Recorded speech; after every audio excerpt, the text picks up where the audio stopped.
हाफिज साहब, सबसे पहले जो कल आपने एक बड़ा एक दबंग धुआंधार एक प्रेस कॉन्फ्रेंस की और ईद के बाद आपने एहतजाज का ऐलान किया, तहरीक चलाई जाएगी, एहतजाज किया जाएगा। उसके बाद मेरे ख्याल से आपका पहला इंटरव्यू मेरे साथ है, तो मैं भी इत्तेफाक से लाहौर में मौजूद थी। तो क्या करने जा रहे हैं आप?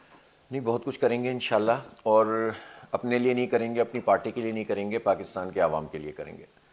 और इस वक्त पाकिस्तान के आवाम के जो हालात हैं आप सब लोग जानते हैं, क्या गरीब, क्या मिडिल क्लास और क्या कारोबार से मुताल्लिक लोग, हर कोई परेशान है।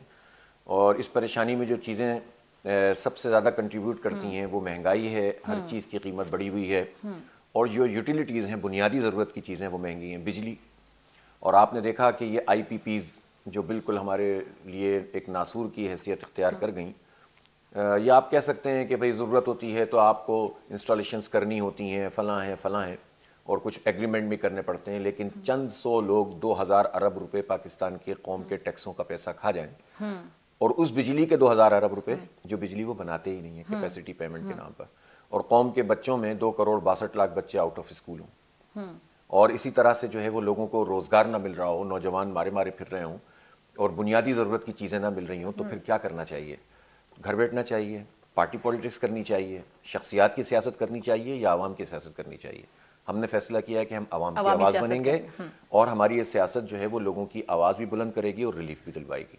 आपको याद होगा जब ये IPPs का हमने मसला टेकअप किया था, 14 दिन का जब का धरना था, लेकिन सॉरी टू से उसके बाद भी लोगों ने तनकीद की कि फिर निकला क्या उसमें से? हाँ, ये बताता हूँ मैं क्या निकला। ठीक है। उससे पहले IPPs के हवाले से गवर्नमेंट का स्टांस ये था, और सारे लोग ये कहते थे, वज़रा कहते थे, वज़ीर आज़म कहते थे कि हम IPPs से बात भी नहीं कर सकते, इसलिए कि हमारे एग्रीमेंट्स ऐसे हैं, और जो आर्बिट्रेटर हैं वो बाहर के लोग हैं, और ये बैनुल-अक़वामी अदालत में चले जाएंगे, और यूँ हैं।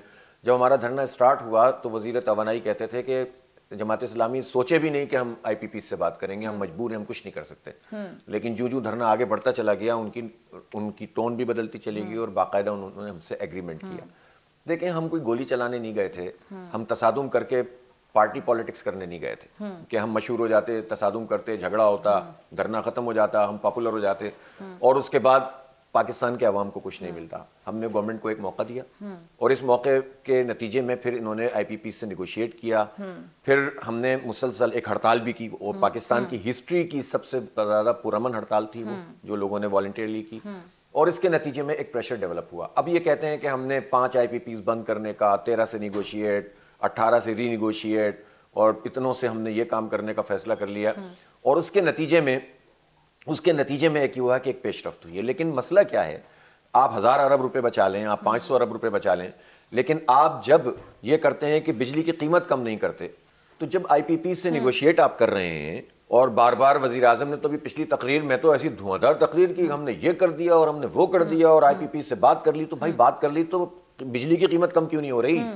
आम आदमी का मसला तो बिजली की कीमत है ना। तो लिहाजा अब हमने ये फैसला किया है कि अब हम मजीद गवर्नमेंट को टाइम नहीं देंगे, और अब रमजानुल मुबारक के बाद एक बड़ी तहरीक शुरू करेंगे। इब्तिदाई मरहले पे शाहराहों पे बैठने की कॉल करेंगे, फिर हम गवर्नर हाउसेस का घेराव करेंगे, फिर CM हाउसेस का घेराव करेंगे, बिल्कुल जाएंगे, और फिर हम एक बड़ा लॉन्ग मार्च, जो कि सिर्फ एक जगह से नहीं होगा, पूरे मुल्क से लोग निकलेंगे। और जमात इस्लामी की अल्हम्दुलिल्लाह इतनी स्ट्रेंथ है कि वो पूरे पाकिस्तान की पार्टी है, हर जगह से लोग निकल सकते हैं, और वो जब हर तरफ से लोग निकलेंगे तो फिर सिस्टम काम नहीं करेगा हुकूमत का। सब्सक्राइब करें और बेल दबाएं ताकि कोई खबर रह न जाए।